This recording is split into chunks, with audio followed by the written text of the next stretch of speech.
belakang adalah kita menentukan pokok bahasan. Saya ambil contoh di sini, misalkan kita ambil judul pengaruh orientasi kewirausahaan dan saluran distribusi terhadap keberhasilan usaha pada UKM kopi. Dari judul tersebut, kita akan menentukan pokok bahasan yang akan kita bahas dalam penelitian ini. Itu bisa jadi, kalau dari judulnya, kita bisa satu ambil orientasi kewirausahaan. Pokok bahasan yang kedua apa? Saluran distribusi, dari judulnya ada. Yang ketiga, kesuksesan usaha atau keberhasilan atau kesuksesan usaha. Yang ketiga, ini tentang kewirausahaan. Yang kelima, mungkin tentang UKM kopi. Nah, kita sudah punya minimal ada 5 pokok bahasan yang akan kita bahas dalam penelitian ini.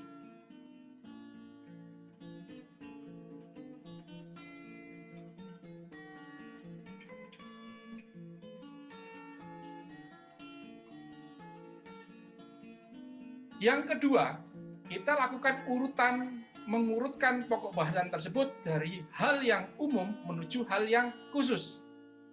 Saya akan tunjukkan pada slide berikutnya pembahasan tentang hal ini. Nah, dari 5 poin yang sudah kita sampaikan tadi itu, maka akan kita urutkan. Pertama, kewirausahaan terlebih dahulu, karena ini adalah hal yang sangat umum tentang kewirausahaan.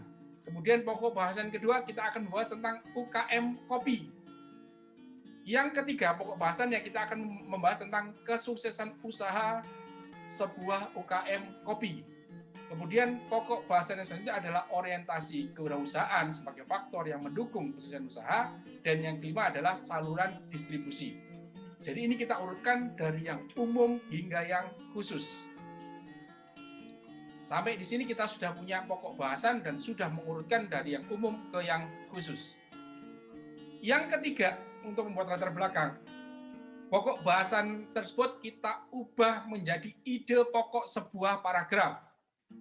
Sebagai contoh, misalkan yang pertama tadi adalah kewirausahaan. Kita membuat sebuah paragraf yang bercerita tentang kewirausahaan untuk pendahuluan. Contohnya ini, kewirausahaan adalah kemampuan untuk mengembangkan ide dan cara yang baru untuk menanggung risiko, bla bla bla bla, menurut Zimmer and Scorberg dalam Fadia 2015. Wirausaha adalah bla bla bla bla bla, seperti itu. Jadi kita rubah ide pokok menjadi sebuah paragraf. Jadi kalau kita punya 5 ide pokok, maka minimal kita akan punya 5 paragraf sebagai latar belakang. Yang keempat, kita mengembangkan ide pokok menjadi paragraf yang lengkap. Apa itu paragraf yang lengkap? Paragraf yang lengkap adalah satu ide pokok menjadi 2 atau 3 paragraf. Dan satu paragraf minimal terdapat 3 kalimat. Sampai di sini saya rasa jelas bagaimana kita membuat latar belakang yang bagus dan cepat. Saya masuk ke bahasan selanjutnya. Ada 3 hal penting untuk membuat latar belakang. Apa itu? Yang pertama adalah referensi yang kita gunakan adalah referensi yang terbaru. Apa maksudnya? Kita ambil referensi tersebut, baik itu dari buku, mengenai teori, dari penelitian terdahulu, dari jurnal, dan dari berbagai macam bacaan. Dan referensi yang kita ambil, umurnya atau diterbitkannya adalah 3-5 tahun terakhir. Kenapa kok yang baru? Supaya ada perkembangan ilmu pengetahuan. Jadi tidak bagus kalau kita menggunakan referensi yang sudah 20 tahun yang lalu, tetapi dalam 20 tahun itu sudah banyak penelitian yang mengembangkan ilmu tersebut, sedangkan kita tidak tahu. Jadi seakan-akan kita tertutup dengan penelitian sebelumnya. Jadi poin yang pertama, penting yang pertama untuk membuat latar belakang adalah gunakan referensi terbaru kisaran 3-5 tahun terakhir. Yang kedua, gagasan. Tampilkan gagasan penulis. Jadi jangan disibukkan dengan mengutip-kutip terus referensi yang ada. Jadi mungkin satu kalimat itu diisi oleh 3 kutipan dan semuanya kutipan asli dari para penulis atau para peneliti terdahulu. Nah, ini tidak diperkenankan. Di samping nanti akan kena plagiasi, juga tidak menampilkan gagasan kita. Jadi yang kita tampilkan adalah gagasan kita dengan menggunakan referensi penelitian yang sudah ada. Ya, hal yang ketiga yang penting adalah gunakan kalimat kita sendiri. Jadi kita jangan kopas, istilahnya copy paste referensi dari yang kita ambil tersebut, kemudian kita masukkan dalam skripsi kita. Tapi yang paling bagus adalah kita rubah kalimat tersebut menggunakan bahasa kita sendiri, tetapi masih memiliki makna yang sama. Baik, selanjutnya kita masuk ke perumusan masalah. Apa itu perumusan masalah? Perumusan masalah adalah sebuah pertanyaan lengkap dan terperinci tentang ruang lingkup masalah yang akan kita teliti berdasarkan pada identifikasi masalah tersebut. Sesuai contoh judul tadi tentang orientasi kewirausahaan dan distribusi saluran distribusi yang pengaruhnya terhadap kesuksesan usaha pada UKM Kopi, maka bisa identifikasi perumusan masalah paling tidak ada 3. Yang pertama yaitu apakah orientasi kewirausahaan berpengaruh terhadap keberhasilan usaha pada UKM Kopi? Yang kedua, apakah saluran distribusi berpengaruh terhadap keberhasilan usaha pada UKM Kopi? Dan yang ketiga, apakah secara bersama-sama orientasi kewirausahaan dan saluran distribusi berpengaruh terhadap keberhasilan usaha pada UKM Kopi? Ini kebetulan yang saya ambil contoh adalah penelitian kuantitatif. Jadi kalau kita ngomong X1 itu adalah orientasi kewirausahaan dan X2 adalah saluran distribusi dan Y yang digunakan adalah keberhasilan usaha para UKM kopi. Jadi sangat jelas di sini perumusan masalahnya. Saya masuk ke tujuan penelitian. Apa itu tujuan penelitian? Rumusan kalimat yang menunjukkan adanya hasil, sesuatu yang didapatkan setelah kita selesai melakukan penelitian. Sesuai judul tadi, maka setidaknya ada 3 tujuan penelitian. Yang pertama adalah menganalisis pengaruh orientasi kewirausahaan terhadap keberhasilan usaha pada UKM kopi. Tujuan yang kedua, menganalisis pengaruh saluran distribusi terhadap keberhasilan usaha pada UKM kopi. Yang ketiga adalah menganalisis pengaruh secara bersama-sama orientasi kewirausahaan dan saluran distribusi terhadap keberhasilan usaha pada UKM kopi. Kalau analisis pengaruh biasanya signifikan atau tidak signifikan. Ini juga sudah dibahas pada kuliah statistik.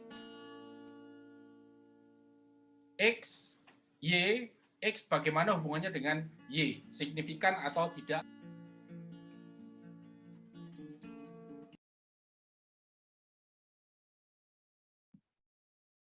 Oke, sebelum saya lanjut ke video yang kedua, ada yang mau ditanyakan, teman-teman? Boten, Pak. Alhamdulillah jelas. Jelas banget. Yang lain? Sudah jelas, Pak. Jelas ya? Atau ada yang mau menampilkan pendahuluannya yang akan dibahas? Mungkin Yogi atau Safira? Iya Pak, akan saya segera kirimkan ke grup G. Ada, siap. Insya Allah siap Pak. Oke, kirim ke itu ya. Kamu share screen sendiri atau kirim ke saya? Saya kirim ke Bapak saja. Oke. Ini kirimnya melalui WA pribadi Bapak atau langsung ke grup G Pak? Ke grup aja, enggak apa-apa, ke grup. Oke, baik Pak.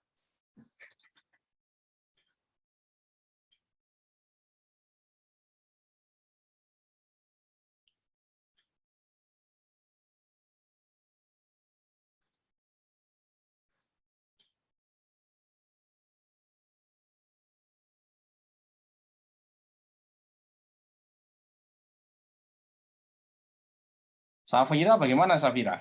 Sudah selesai bab satunya? Sudah, Pak. Cuman ya sebisa saya nanti makanya minta revisi Bapak biar tahu kesalahannya di mana. Oke. Gus, kamu kirim sekalian aja nanti saya tinggal buka ya. Enggak, Bapak.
Bisa dilihat teman-teman? Bisa, Pak. Bisa, Pak. Oke. Silakan Yogi, dibaca Yogi. Oke, baik Pak. Ini baca dari awal ya Pak. Ya, Baik. Judul saya yakni peningkatan keuntungan melalui proses efisiensi pengiriman Cooper Select dengan mode transportasi laut pada PT Putra Samudra Hidayah atau PSH menggunakan bisnis model kanvas. Untuk yang pertama, abstraksi. Setiap perusahaan bisnis jasa pengiriman memerlukan strategi yang mampu memberikan inovasi dan solusi permasalahan terhadap ketidaksesuaian permintaan pelanggan agar mampu bertahan dan meningkatkan keuntungan. Pada penelitian ini dimaksud untuk mendeskripsikan solusi permasalahan pengiriman Cooper Select dengan moda transportasi laut yang dialami PT Putra Samudra Hidayah atau PSH menggunakan optimalisasi proses efisiensi dalam 3 aspek, yaitu aspek biaya, aspek tenaga, dan aspek waktu. Tujuan dari penelitian ini adalah untuk mendeskripsikan inovasi dan solusi masalah yang akan divisualisasikan ke dalam 9 blok pada bisnis model kanvas atau BMC. Jenis penelitian yang digunakan adalah metode kualitatif deskriptif. Teknik pengumpulan data yang digunakan adalah wawancara, observasi, dan dokumentasi. Kata kunci PT Putra Samudra Hidayah PSH, proses efisiensi, dan bisnis model kanvas BMC. Yogi, kemarin sudah saya komentari belum abstraknya ya? Sudah Pak, ini saya revisi Pak abstraknya. Kok belum ada hasil ya?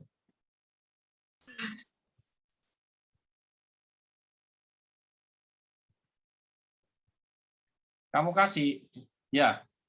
Oh, enggak Pak. Ini semacam hipotesis atau proposisi. Tebakanmu seperti apa? Kira-kira hasilnya ya. Jadi Oh, iya. orang tertarik nanti membaca abstraknya. Oh, enggak. Terus coba nanti kamu itu ya, proses efisiensi kamu coba pertimbangan kalau diganti dengan inovasi proses.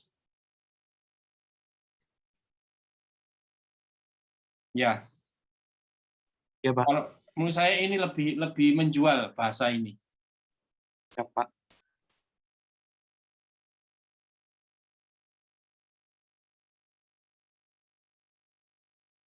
Ya, pasukan motor. Oke, lanjut. Saya. Ini harusnya ada inovasi.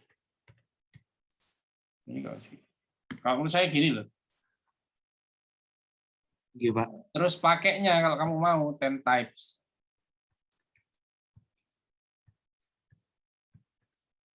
Nah. Ya. Oke, silakan. Baik. Saya akan membacakan bab 1, pendahuluan, 1.1, latar belakang. Perkembangan bisnis pada masa revolusi industri 4.0 di Indonesia saat ini memiliki berbagai macam produsen semen dengan kualitas yang berbeda. Kualitas semen bergantung pada kandungan bahan baku yang dibutuhkan. Bahan baku semen terdiri dari batu kapur atau batu gamping, namun terdapat beberapa bahan lainnya, yakni pasir besi atau klinker, koper slag, dan pasir teras. Bahan baku utama yang digunakan untuk proses pembuatan semen adalah pasir besi atau klinker. Namun pada saat ini pemerintah mengeluarkan kebijakan yang melarang pengambilan bahan baku pasir besi, sehingga produsen semen harus menggunakan alternatif untuk bahan baku lain.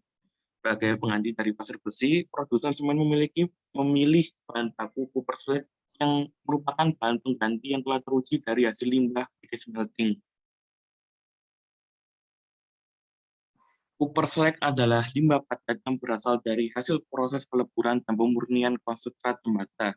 Konsentrat tembaga merupakan salah satu produk kegiatan pertambangan tembaga di Indonesia. Copper slag merupakan bahan baku butiran yang berwarna hitam mengkilat yang terbentuk dari proses peleburan tembaga yang dimana besi dan batu kapur bergabung dengan silika. Hasil dari penggabungan tersebut mengalami reaksi dengan oksigen sehingga mengalami oksida masing-masing mineral. Copper slag selanjutnya didinginkan dan digranulasi menggunakan air dan kandungan besi yang tinggi memberikan densitas yang tinggi pula sehingga copper slag tersebut memiliki specific gravity yang lebih besar daripada pasir biasa.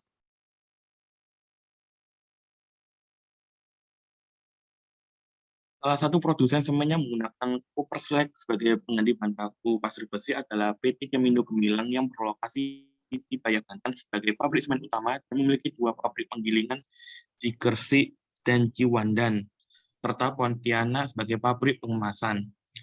Untuk proses produksi, semen PT Cemindo Gemilang memerlukan bahan baku copper slag sebanyak 30.000 ton setiap bulan. Untuk memenuhi kebutuhan proses produksi tersebut, maka PT Cemindo Gemilang menerbitkan Letter of Intent atau LOI kepada PT Putra Samudra Hidayah sebagai perusahaan jasa angkut copper slag dengan moda transportasi laut. Pengiriman copper slag diangkut oleh PT Putra Samudra Hidayah dari pelabuhan smelting atau pelabuhan Mas Pion menuju ke pabrik semen utama PT Cemindo Gemilang yang berada di Bayah, Banten.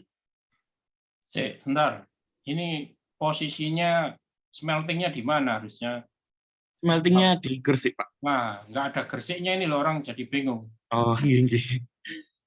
Smelting Gresik lah, ini ngasih Gresik lah, enak ini kabupaten ya. Oh iya, Pak. Nah, ini kan enak ini. Oke, lanjut. Sebanyak 30.000 ton copper slag setiap bulan yang dikirim oleh PT Putra Samudra Hidayah terdapat adanya kendala untuk memenuhi kebutuhan tersebut, seperti langkanya persewaan kapal tongkang yang memiliki izin B3, kebijakan pemerintah, dan cuaca atau iklim yang tidak pasti. Hal tersebut mengakibatkan faktor biaya, tenaga, dan waktu menjadi tidak efisien. Dalam mengatasi kendala tersebut, maka PT Putra Samudra Hidayah mengoptimalisasikan proses efisiensi dengan memiliki solusi, yakni membeli kapal yang sudah memiliki izin B3.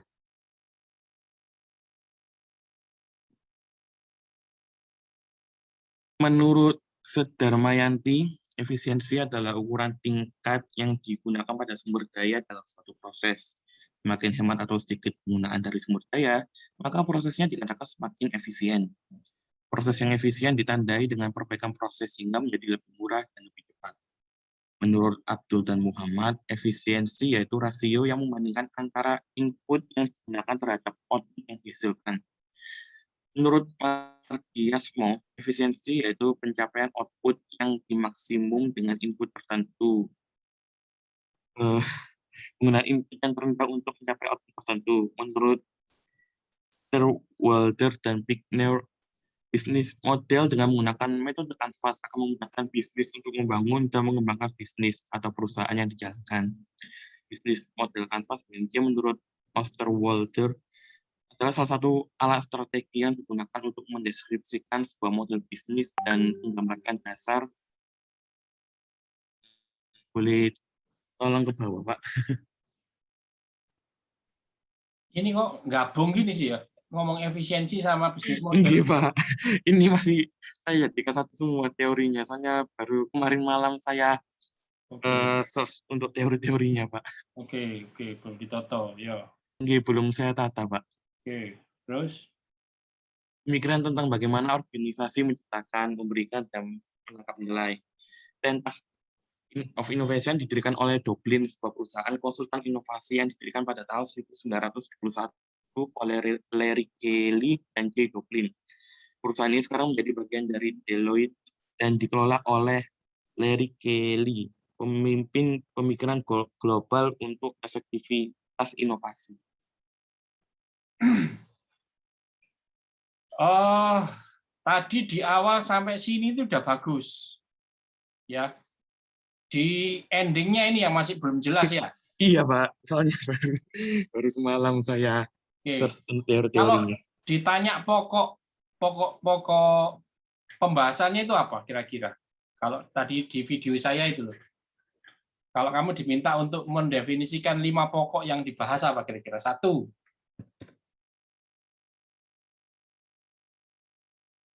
Ini kan cerita tentang copper select ya dan cara Iya, Pak. pengiriman. Iya. Ya. Proses kebutuhan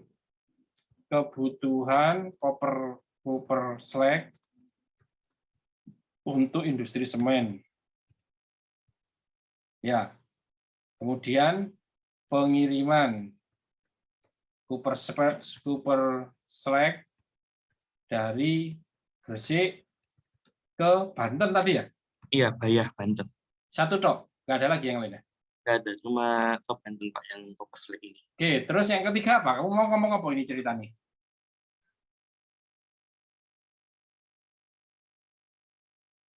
Ada muncul permasalahan apa kalau nggak salah tadi? Itu kendalanya transport laut, Pak. Kendala Transport keterbatasan laut kapal yang tongkang yang memiliki izin B3. terbatas terkait izin tongkang. Iya. Terus, kamu ngomong apa lagi nih? Mau cerita apa lagi di sini?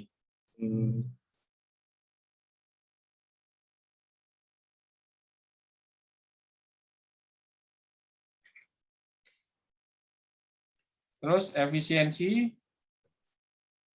Efisiensi terhadap pengiriman, ya, Pak. atau ngomong inovasi proses mungkin ya. Proses atau bahasamu efisiensi efisiensi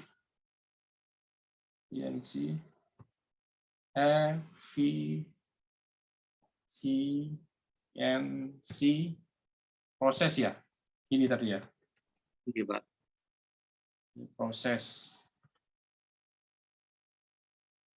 Terus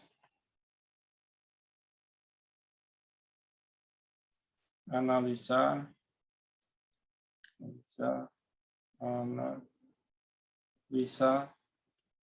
bisnis model.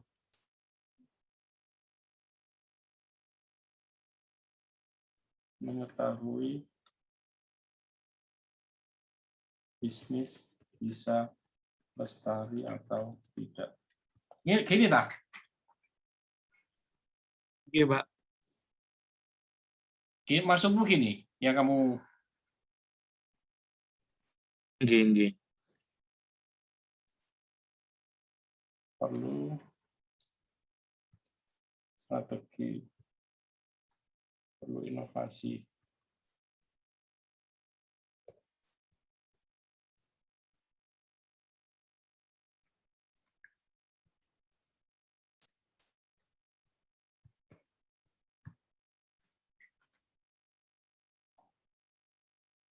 Menggunakan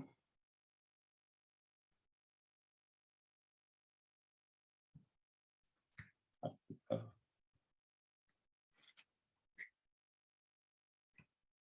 Baru yang terakhir, untuk itu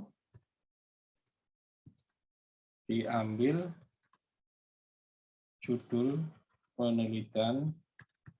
Nah, nanti kayak gini kan biasanya ya. Iya, Pak. Itu tadi masuk apa Pak namanya Pak? Apa? Yang Bapak buat poin 1 sampai poin 7 tadi itu masuk apa namanya Pak? Pokok bahasan gitu. Ya, pokok bahasanmu apa? Tapi ini Oh, tidak muncul, iya. ini cuma panduanmu saja untuk kamu Oh membuat iya, latar belakang ya. iya Pak. Seperti yang di video saya tadi loh. Oh siap Pak. Jadi kamu nanti arahnya ketika membuat ini itu bagus. Ya, Iya Pak. ini kamu kembangkan bisa jadi 3-4 paragraf boleh, yang 2 ini berapa paragraf. Akhirnya terbentuk kayak gini runtutnya ya. Iya Pak. Oke, lanjutkan rumusan masalah. 1.2 rumusan masalah. Berdasarkan latar belakang di atas, maka rumusan masalah dalam penelitian ini adalah 1. Bagaimana mengatasi keterbatasan jumlah tongkang yang memiliki izin B3 untuk pengiriman koper selek. Bagaimana bisnis model yang digunakan oleh PT Putra Samudra Hidayah. Yang ketiga, bagaimana proses efisiensi yang dilakukan oleh PT Putra Samudra Hidayah untuk meningkatkan keuntungan. 1.3 tujuan penelitian. Berdasarkan rumus. Sebentar. Gini Pak. Benar. Bagaimana mengatasi keterbatasan jumlah tongkang yang memiliki izin B3 untuk mengisi cover slack? Ini kira-kira apa ini jawabannya? Ini kayak angel pertanyaan ini. Kalau kamu ngomong keterbatasan jumlah tongkang, kamu membatasinya dengan pertanyaan ini loh. Kamu punya gambaran nggak jawab ini nanti?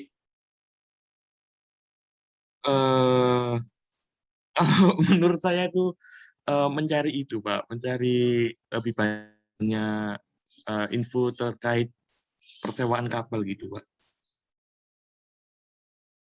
Oh gitu, arahnya ke sana. Iya, kalau dari pemikiran saya itu seperti itu.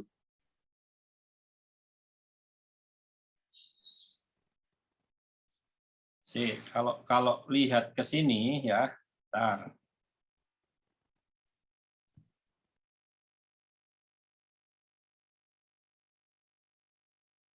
Kalau di sini, kamu akan bermain di mana nanti kira-kira?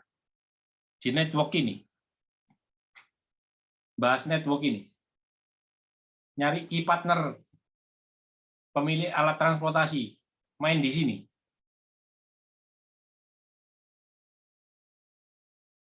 Kalau tadi kan efisiensi proses itu kan ada di sini nih, di proses ini, di key activities ini. Iya Pak. Yang kamu udah, ya. Oke. Tapi kalau pertanyaan yang nomor 1, kalau jawabanmu tadi itu, berarti kamu main key partner ini nanti. Kamu mau fokus di proses, apa mau fokus di network pertanyaannya? Kalau judulmu arahnya ke proses. Lebih fokus ke proses sih Pak. Karena kalau network mungkin lebih ekstra ya Pak. Nah, itu dia. Makanya saya khawatir kalau kamu pertanyaan yang nomor 1 tadi itu melebar dari yang kamu bahas gitu loh. Paham nggak maksudnya? Oke. Paham Pak. Nah, ini saya langsung cek loh. Ini kok nyimpang dari ini. Nah, dari ini loh, dari pokok-pokok ini loh. Ya, ini saya khawatir kamu ini kejebak dengan ini nanti. Iya Pak. Coba ini kita hilangkan dulu. Tak taruh nomor 3 dulu aja, nanti kita evaluasi. Iya Pak. Siap. Nah, bagaimana bisnis model? Nah, ini enak kan ini ya bacanya. Iya Pak. Terus yang kedua, bagaimana? Nah, ini kan enak ini, 1, 2 ini, ya. Iya Pak. Kalau kamu nggak ngomong efisiensi, bagaimana inovasi yang perlu dilakukan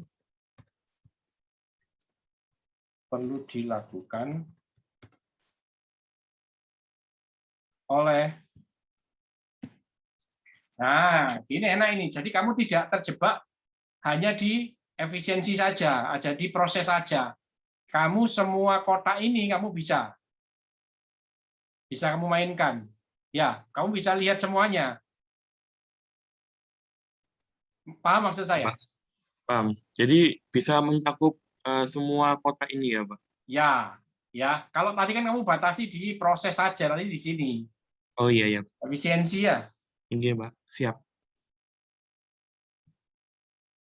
Oke, pertanyaan yang terakhir. Kira-kira apa?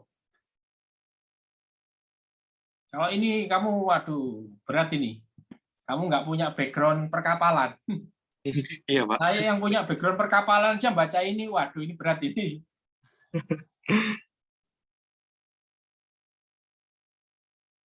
Balik lagi ke sini. Kira-kira apa yang bisa? Ini kamu sudah bisa baca 2, ini sudah jagoan ini kamu. Kamu sudah jawab ini sudah bagus ini.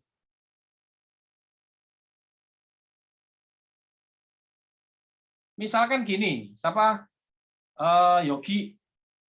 Jawab nomor 2, inovasi apa? Misalkan ya. Bentar, saya tak tarikan ke sini. Misalkan nih, nanti kamu ngomong proses sama servis. Ya.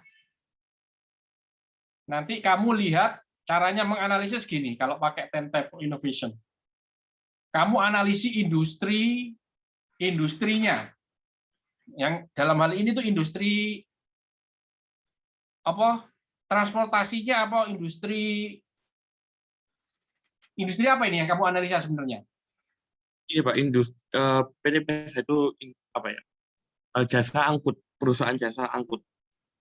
Perusahaan jasa angkut. Nah, perusahaan jasa angkut itu nanti kamu evaluasi. Jadi banyak perusahaan jasa angkut di industri tersebut itu kamu evaluasi dari sisi profit modelnya, networknya, dari 9 komponen ini kamu evaluasi. Ini proses yang benar ya, saya cerita ya. Kemudian kamu akan menemukan ini. Bagaimana di industri itu?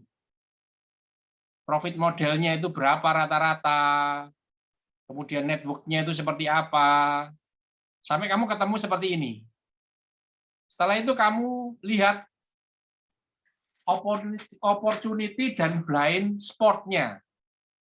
Kalau yang tinggi ini, artinya orang di industri tersebut atau perusahaan di industri tersebut itu sudah banyak bermain. Ini kebetulan telekomunikasi ya yang dibahas ya. Jadi di network itu orang sudah banyak bermain, main fiber, infrastrukturnya sudah banyak. Cuman profit modelnya yang kecil. Ini yang disebut sebagai blind spot. Titik-titik yang orang masih belum banyak explore. Tapi kalau yang sudah tinggi-tinggi ini, orang sudah banyak industri yang masuk di situ, sudah banyak perusahaan yang bermain di situ. Jadi kalau di sini model laba industri cenderung rendah dan datar. Artinya ada tidak banyak eksperimen di sini. Secara sederhana, industri telah stabil dengan menyediakan telepon gratis selama pelanggan menandatangani kontrak jangka panjang atau bundling. Di sini. Di 2, ini kolaborasi platform secara mencolok tidak ada. Bahkan hingga tahun 2004, industri konten digital masih tergolong belum matang. Platform canggih yang dapat mengintegrasikan berbagai jenis media dapat menciptakan peluang baru yang benar-benar mengubah medan permainan. Atau daerah 3, menemukan service sama structure. Sebagian besar investasi industri pada tahun 2004 berpusat pada jaringan dan struktur produsen menciptakan perangkat yang kompatibel dan teknologi infrastruktur secara terpisah. Secara terpisah penyedia layanan menggunakan gerai retail seringkali melalui pewaralaba untuk memamerkan ponsel dan menyediakan tempat bagi pelanggan untuk menandatangani kontrak. Ini adalah basis utama persaingan pada saat ini. Sampai di sini bisa dipahami nggak yang saya maksudkan?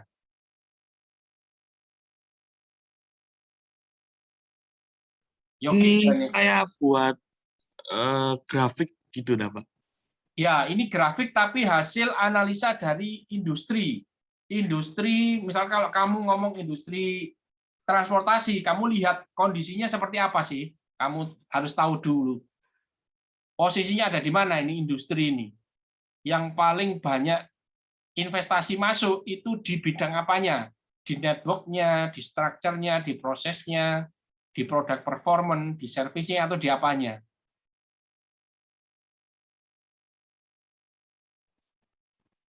Oke. Ini contohnya. Contohnya ya, Protect and Gamble, tahu ya Protect and Gamble ya, PNG. Iya. Yang biasa membuat Pentin itu ya, Pak? Ya, Pentin. Faktanya, penetrasi produk Pampers di Cina yang rendah karena ada culture gap. Jadi di sana itu di Cina, anak kecil-kecil itu lari-lari nggak pakai popok itu biasa. Ya, nggak pakai celana biasa. Jadi ketika mau jualan Pampers itu kesulitan di Cina, itu faktanya. Karena ada kesenjangan budaya. Kemudian fokus pada produk performance dengan value comfort sleep. Jadi dia ngomongnya kalau jualan tidak Pampers, tapi dia menjanjikan tidur yang lebih enak untuk anak-anak kecil. Kenapa kok begitu? Karena mereka sangat paham bahwa orang Cina itu sangat memperhatikan anaknya supaya bisa pinter, kemudian pendidikannya tinggi, bisa kuliah di Eropa, kemudian pulang membawa nama baik keluarga. Nah, PNG itu menawarkan produk performance dengan nilai, kalau anakmu pakai Pampers ini, maka tidurnya akan lebih nyaman, kemudian dia akan lebih pinter, ke depan dia akan bisa masuk di sekolah internasional. Nah, yang dimaksud paham ya?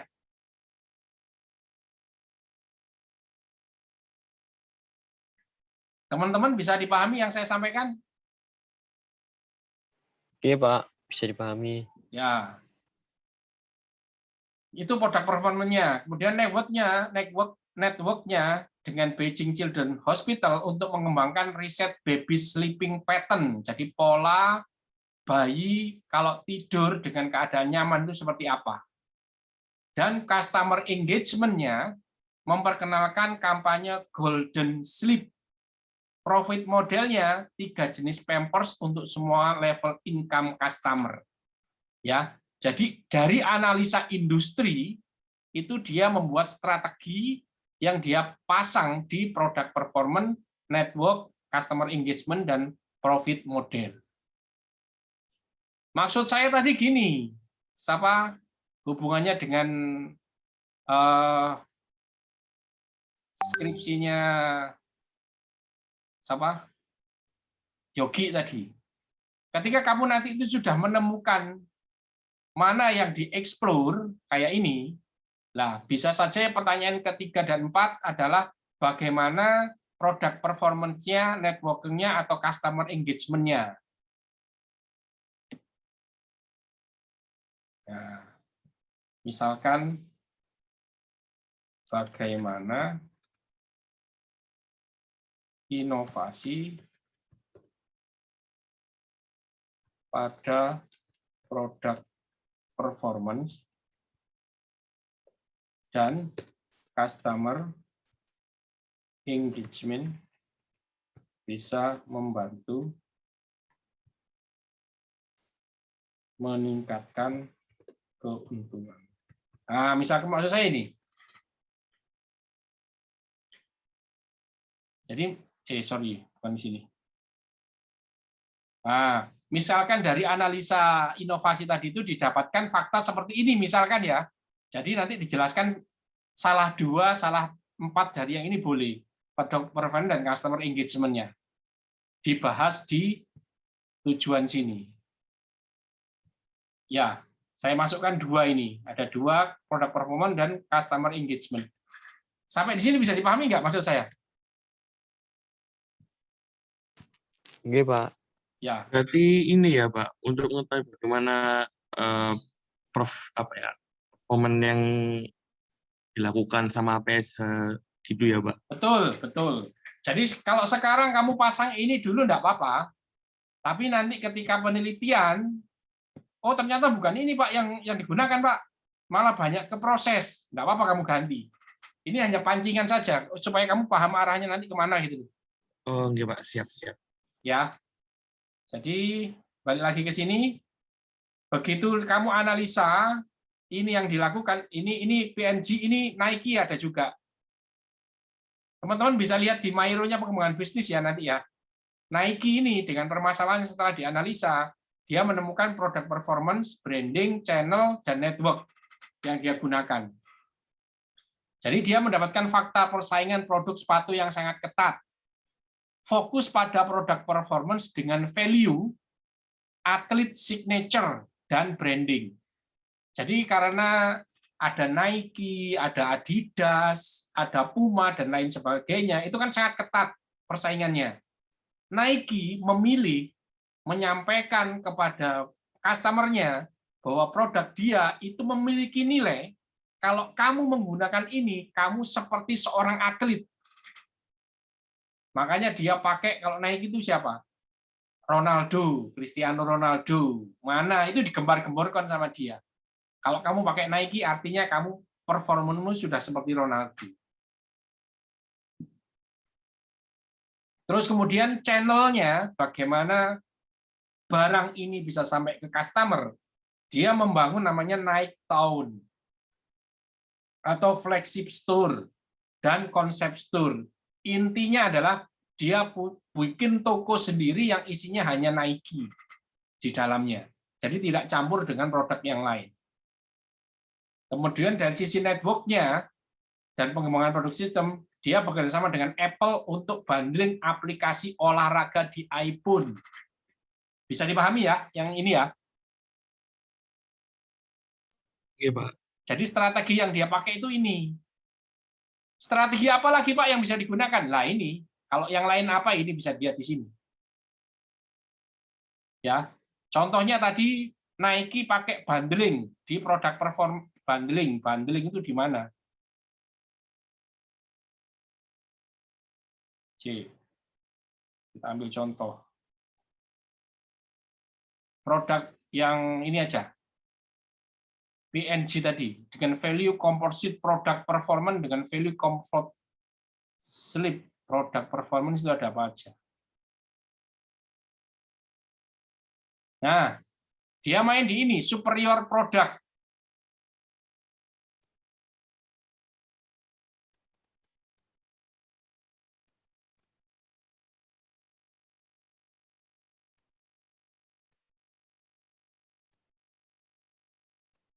Benar nggak?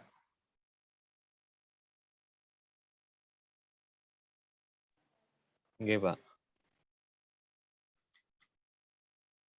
Terus apa lagi? Coba lihat. Dari sisi customer engagement, memperkenalkan campaign Golden Sleep. Sekarang kita lihat customer engagement.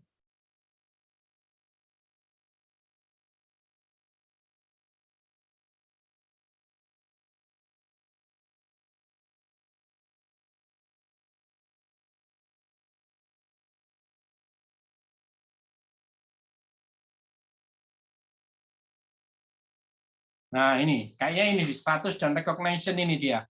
Yang comfort sleep tadi itu. Strategi ini. Ya. Bisa dipahami ya? Ini strategi yang bisa dipakai banyak sekali. Oke, kita kembali lagi ke sini. Paham ya maksudnya ya ini ya. Ini ya. Ini bagus ini siapa? Yogi. Ini kamu detailkan nanti Makasih, Pak. apa? Ya. Atau kalau perlu ini nanti dibahas sendiri kalau memang nanti dominannya misalkan ada di produk performance dengan salah satu taktikalnya, ini bisa kamu bahas sendiri nanti di keyword-nya. Kamu bisa angkat. Oke, lanjutkan Yogi. Baik, Pak. 1.3 tujuan penelitian. Berdasarkan rumus masalah yang telah dibuat, tujuan dari penelitian ini adalah untuk satu, untuk mengetahui bisnis model yang digunakan oleh PT PSH, dua, meningkatkan proses efisiensi yang dilakukan untuk mengetahui proses efisiensi yang dilakukan oleh PT PSH untuk meningkatkan keuntungan. Stop dulu. Iya, Pak. Ini kan harusnya untuk mengetahui Ya. Terus kemudian ini untuk mengetahui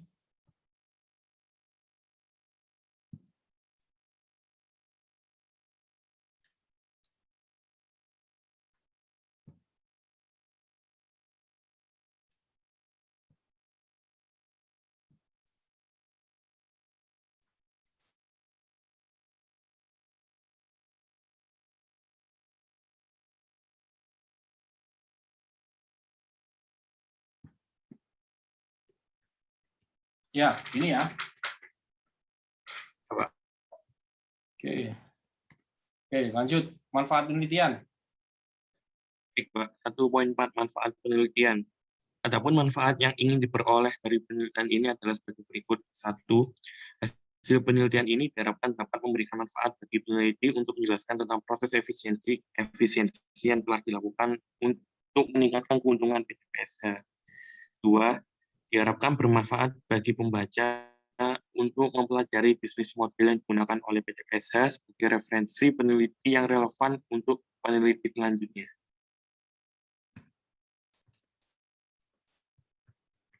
Ini apa, yuk? Ini cari ya. Tadi di Iya, video Pak. saya ada tadi itu. Setidaknya bagi peneliti untuk menerapkan ilmu yang telah dipelajari di bangku kuliah. Ya, nanti bahasanya kamu cari ya yang lebih bagus ya. Pak, siap. Oke. Oke, kayak gitu ya. Ini sempurnakan Pak. lagi, sempurnakan lagi. Terima kasih banyak, Pak. Ya, sama-sama. Nanti boleh minta revisinya kirim ke grup ya, Pak. Ya, ya. Nah, Oke, terima kasih, Pak. sama.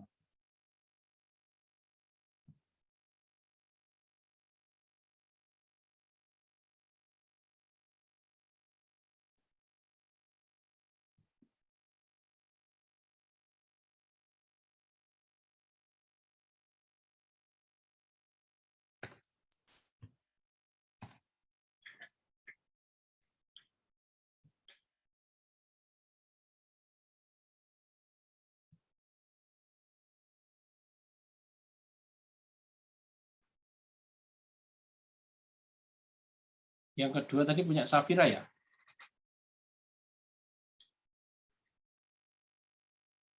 Safira, bisa dengar? Enggak, Bapak. Silakan Safira.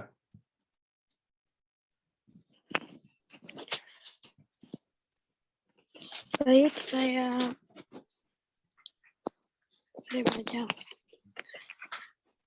Peningkatan revenue stream usaha frozen food Om Anong di Kebomas Gresik melalui inovasi produk baru dari fenomena Korean food. Abstrak, di era globalisasi ini banyak masyarakat di dunia yang terpengaruh sehingga senang ikut dan melakukan fenomena yang sedang viral. Hal ini juga termasuk bagi masyarakat Indonesia. Fenomena Korean food merupakan fenomena yang saat ini sedang naik daun dan banyak disenangi oleh masyarakat Indonesia.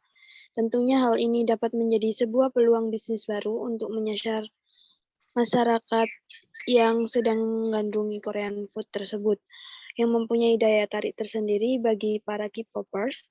Tujuan penelitian ini adalah menciptakan produk baru yaitu Korean food.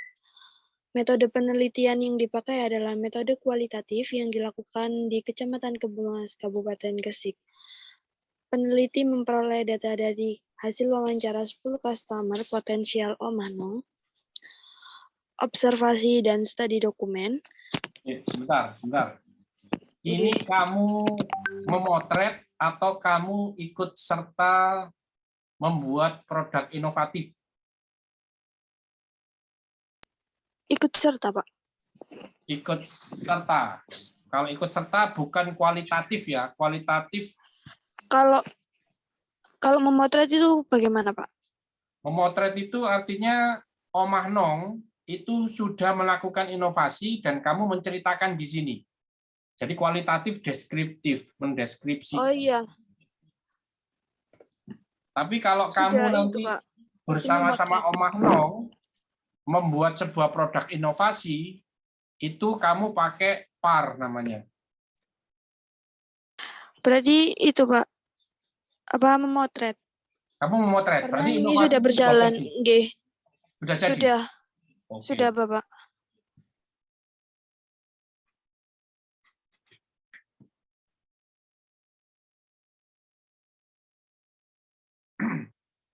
Kata kualitatif deskriptif dengan objek penelitian dalam kurung Omah Nong ya.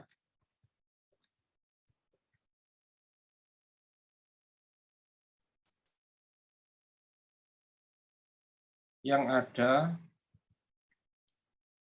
di Kecamatan Kumas, Jombang Gresik. Oke.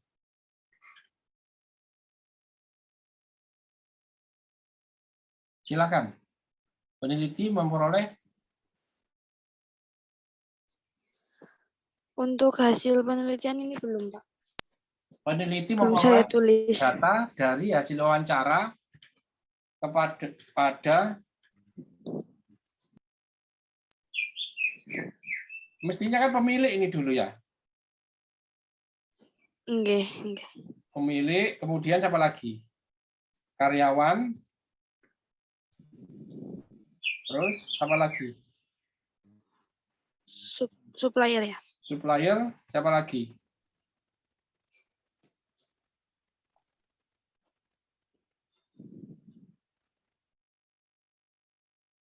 Dan 10 customer.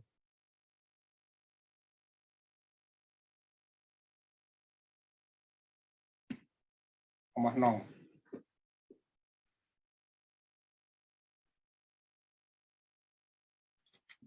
Oke, hasil penelitian menunjukkan bahwa, ayo, apa tebakanmu apa hasilnya ini?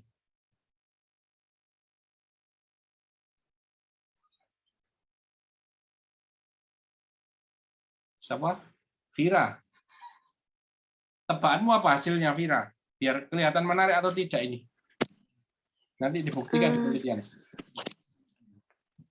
Bingung, Pak. Masih belum tahu. Oke. Di sini kan kamu sudah sangat bersemangat ini di sini. Kan sudah kelihatan ini harusnya. Hah? Iya. Kok di Nggih. sini bingung? Katanya sudah dilakukan. Iya, Bapak. Nah, ya kalau sudah Sampun. dilakukan apa hasilnya?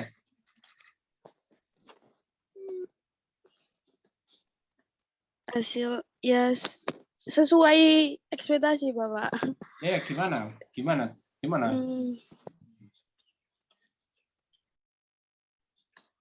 Jadi banyak yang berminat.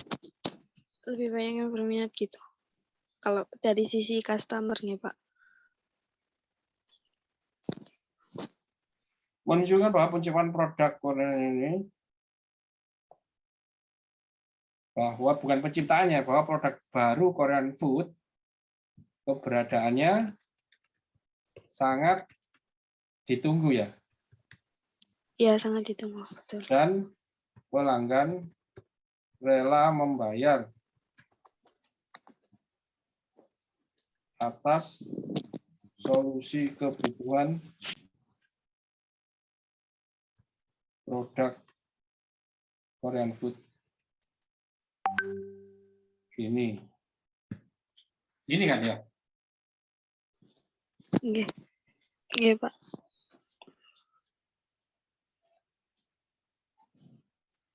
Oke, saran dari peneliti, kamu punya saran apa belum ya? Ini aja dulu sementara ya. Oke, Pak. Oke. Bisnis model kanvas, desain thinking. Nah, ini. Kamu kalau potret nggak usah pakai desain thinking karena kan sudah terjadi ya. Iya. Jadi dihapus saja itu. Dihapus.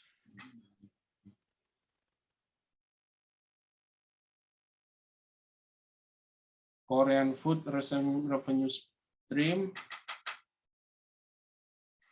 Terus Omah Nong ini apa? Omah Nong ini apa? Bakery atau apa? Yang mana, Pak?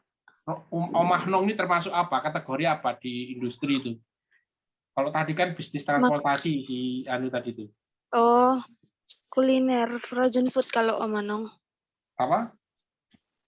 Frozen food, kuliner frozen food. Apa bisnis kuliner gitu aja ya? Nggih, Nah, bisnis ini kan kuliner. jadi topik bisnis kuliner. Nanti di dalamnya ada Omah Nong. Oh ya. Kemudian visual canvas. Kemudian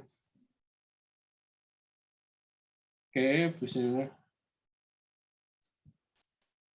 Nanti kamu cerita tentang bisnis kuliner. Kemudian kamu cerita tentang yang kamu bahas pertama adalah Korean food dulu. Kemudian bisnis kuliner, kemudian bisnis model kanvas. Ya. Kemudian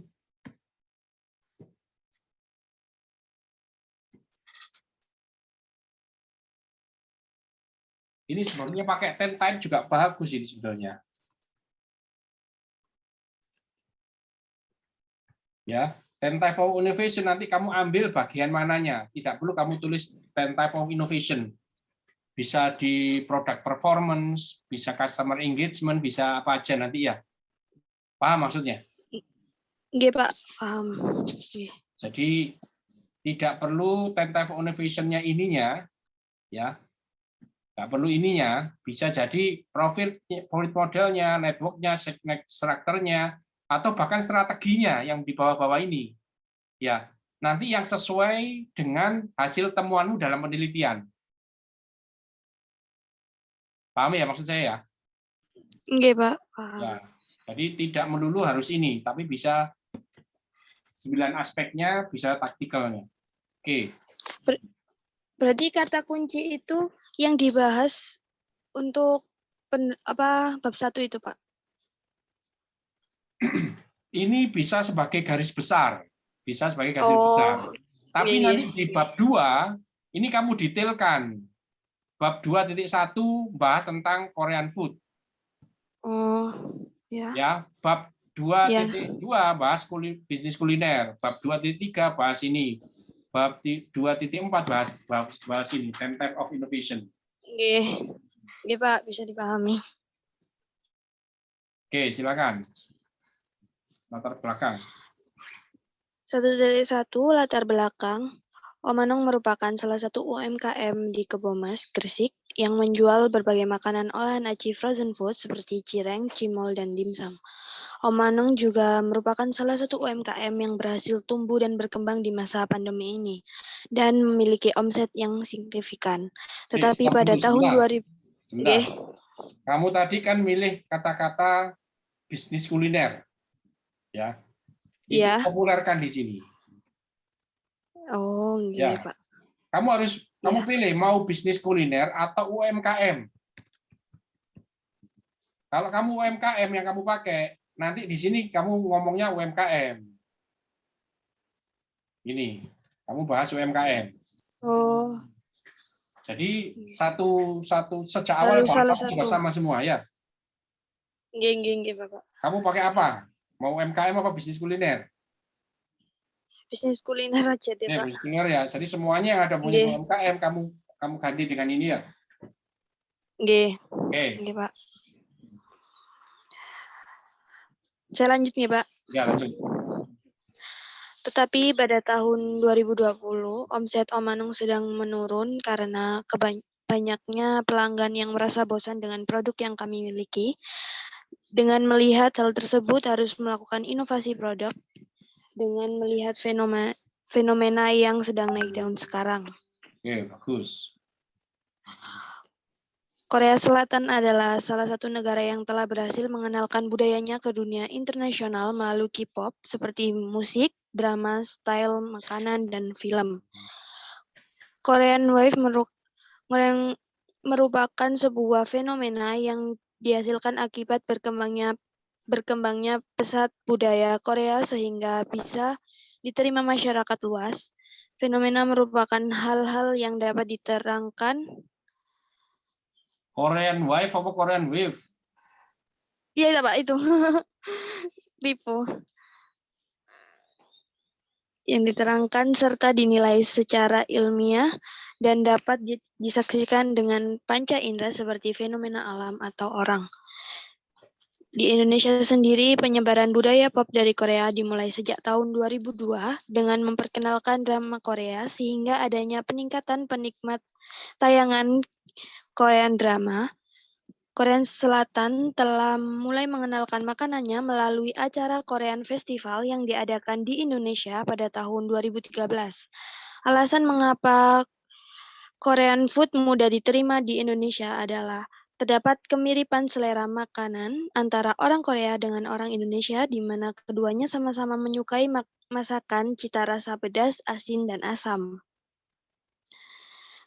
Omanong merupakan salah Sebentar, satu saya komentari dulu ya. bisnis kuliner nih, Pak. Saya Nggih, komentari nggak dulu apa-apa, ya. Ini dari Nggih, Pak. tiga ini tadi, itu saya tidak melihat adanya referensi sama sekali. Ini ciptaanmu sendiri atau bagaimana? Masih cari-cari, Pak. Jadi Ya, bukan ciptaanku sendiri. oke. Harusnya Tapi gimana? yang di video saya tadi itu tentang latar belakang, itu kamu pertama harus punya apa tadi itu? Referensi. Apa?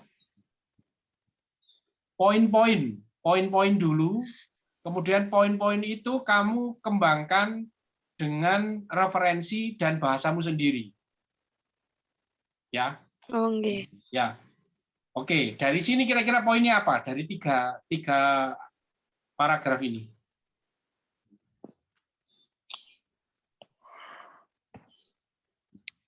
Yuk, kira-kira apa?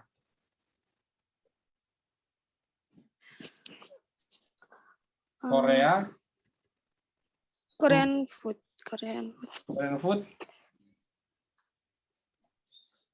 terkenal karena budaya Korea Iya, karena budaya Korea yang dibawa ke Indonesia. sedang viral di dunia.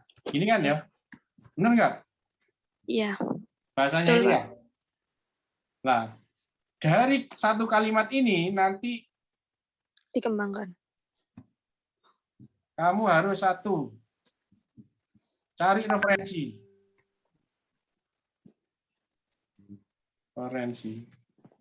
Kemudian ceritakan menggunakan bahasamu sendiri. Paham maksudnya? Supaya kamu nggak kena plagiasi.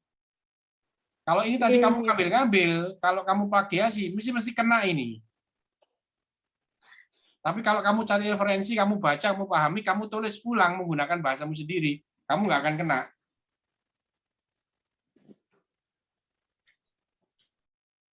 Yang pertama, kembangkan ide pokok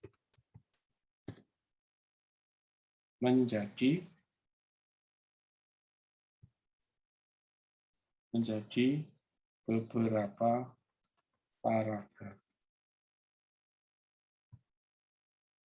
Nah,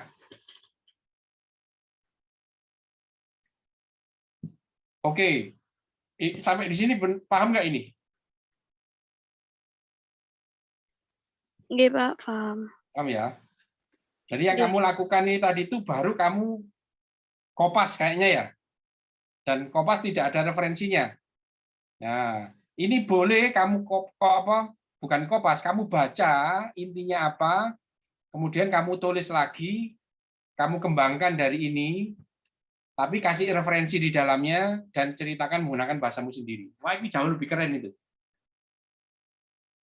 Oke, saya masuk ke poin-poinnya dulu. Poin yang kedua apa kira-kira ini? Setelah Korean food terkenal karena budayanya, terus atau di awal tadi kamu malah cerita Omah Nong dulu malah tadi itu. Omah Nong. Nggih. Omah Nong bisnis kuliner yang saat ini sedang mengalami penurunan. Gitu tadi ya? Penurunan ya. Nggih, betul, Pak. Kemudian kamu lihat fenomena Korean food. Ya, ya.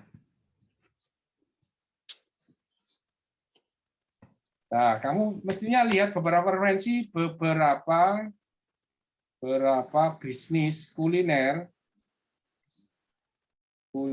sukses menaikkan omset memanfaatkan budaya Korea yang sedang viral. Kan gini ya. Terus poin yang ketiga, Omah Nong tertantang untuk membuat inovasi produk Korean food.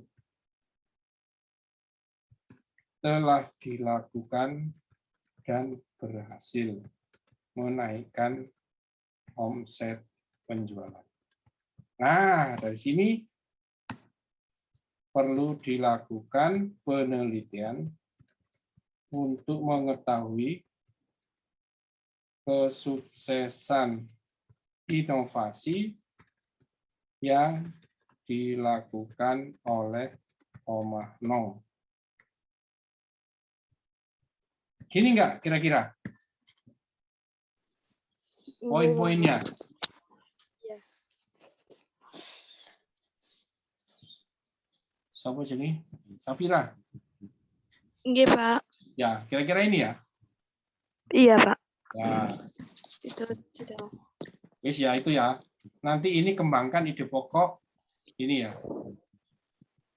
Wis Nggih, Pak. ya. Wis ketemu ya. Nanti silakan kamu kembangkan sendiri ya. Ini Ya, nanti saya sempurnakan. ya masih berapa? Ini satu ide pokok misalkan tiga paragraf. Kamu sudah punya 1, 2, 3, 4, 5 paragraf. 15 ya. Wis cukup untuk latar belakang. Nah, latar belakangmu cuma segini ini nggak cukup ini. Kecuali kalau mau bikin artikel baru masuk. Oke, masuk ke rumusan masalah. Silakan. 1.2 Rumusan masalah. Berdasarkan latar belakang yang telah dikemukakan sebelumnya, maka dapat dirumuskan masalah sebagai berikut. 1. Bagaimana model bisnis yang diterapkan oleh Omah Nong. Yang kedua, bagaimana cara melakukan inovasi produk baru dari fenomena Korean food. Yang ketiga, bagaimana inovasi produk baru ini mampu meningkatkan revenue stream. Ya, wis oke. Boleh kayak gini, tiganya boleh mendetailkan inovasinya seperti yang punyanya Yogi tadi, ya. Oh, gitu, Pak. Ya. Kan kalau ini peningkatan revenue stream ya iki otomatis lah kalau inovasinya sudah. Atau boleh lah, terserah kamu nanti kamu lihat perkembangan penelitianmu seperti apa ya. Iya, iya Bapak. Oke. Silakan lanjut. 1.3 Tujuan.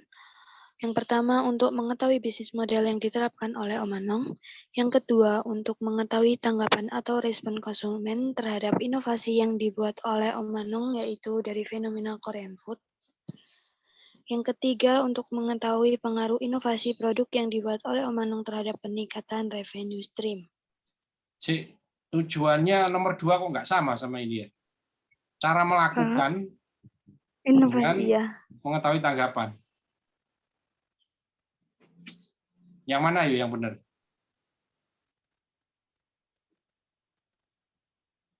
Yang mana yang benar? Cara melakukan yang benar.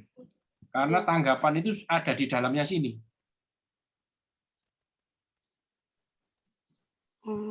Ya, tanggapan itu sudah ada di dalamnya situ.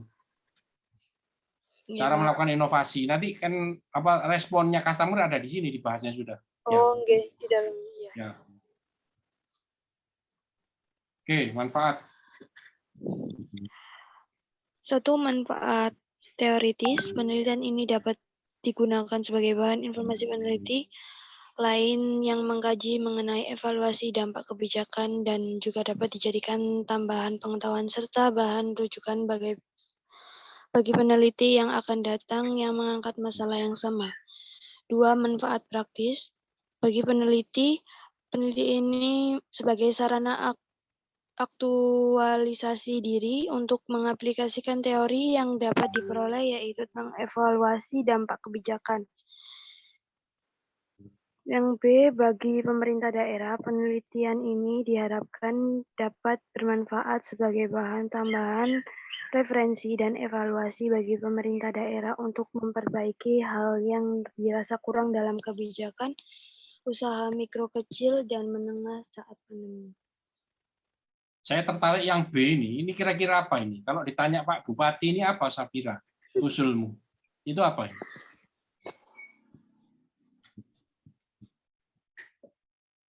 Bingung juga kok jawabnya. Kan ini harus ada hubungan dengan kebijakan. Oke. Ya, kalau misalkan ini kamu bingung ya jangan kamu munculkan. Pakai yang seperti punyanya Yogi tadi dulu ya, kamu lihat lagi ya. Mungkin enggak, bukan Pak. untuk pemerintah, untuk perpus, untuk kampus, nambah referensi di Ya. perpustakaan boleh. Tapi kalau nanti hasilmu itu memang benar-benar mengarah ke sebuah kebijakan, ini boleh kamu masukkan. Ya. Yang penting kamu jangan bingung nantinya ya.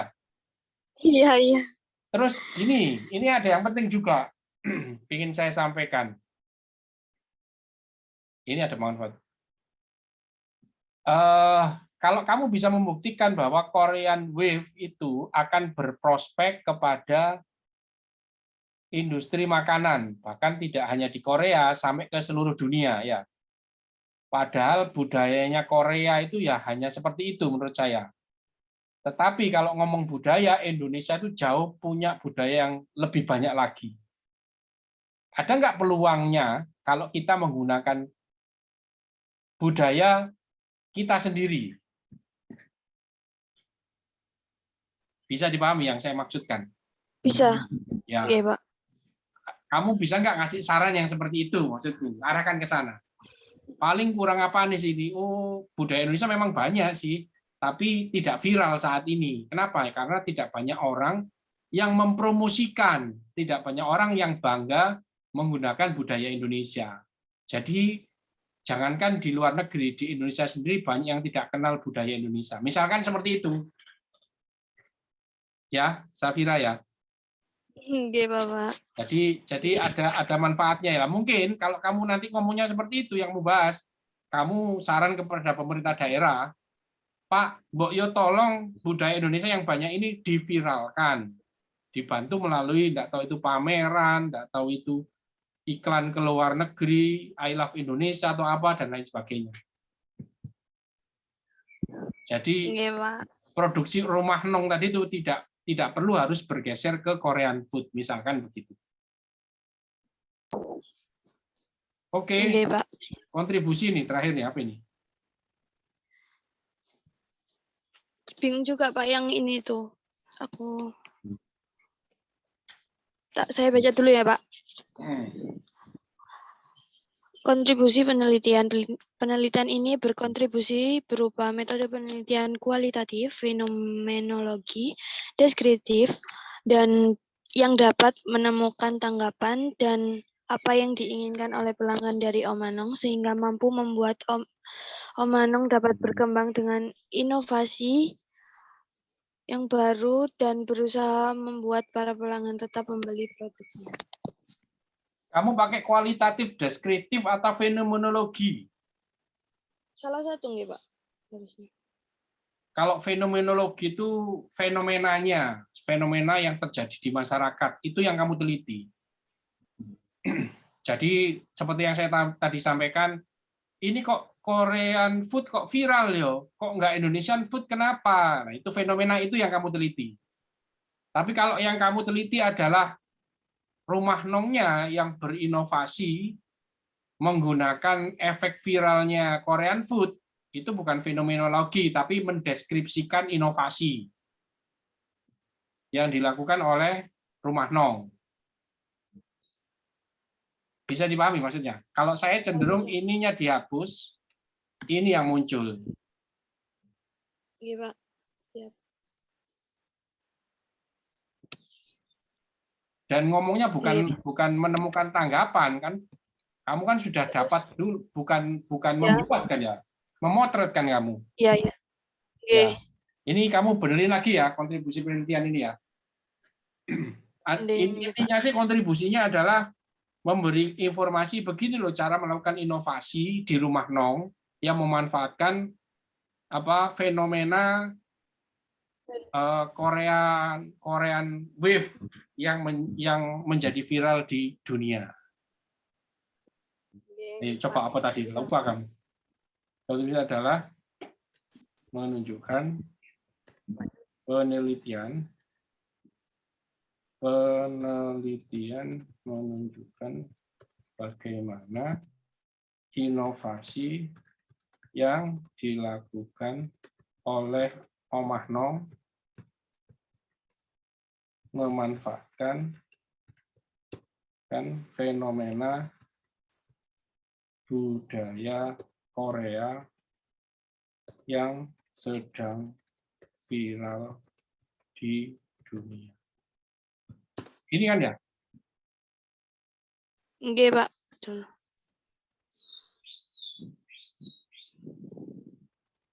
Nanti kamu cari lagi ya, seperti apa kontribusi penelitian penulisannya yang bagus ya. Intinya kan saya lihat ini tadi ya. Oke, ada yang mau ditanyakan? Safira? Sampun jelas, Pak. Makasih banyak. Nah, oke. Teman-teman yang lain ada yang mau ditanyakan? Yuk, kita kurang 7 menit lagi selesai. Silakan kalau ada yang mau ditanyakan, teman-teman.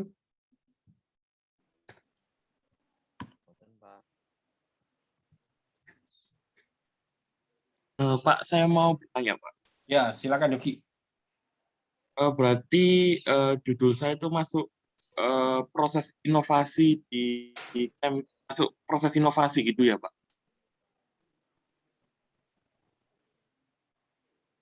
Proses inovasi juga boleh. Proses inovasi juga boleh. Baik, Pak. Saya lihat punya Yogi ya.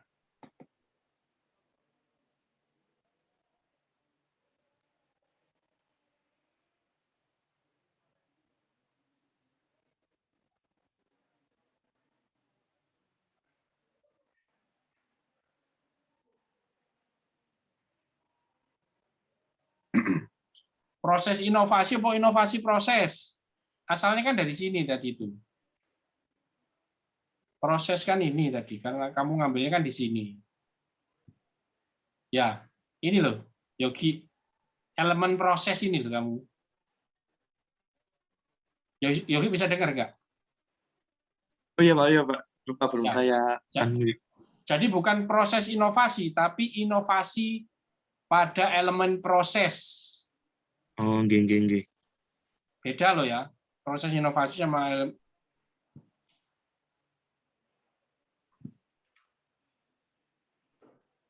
Ini berarti saya terfokuskan pada prosesnya saja ya, Pak?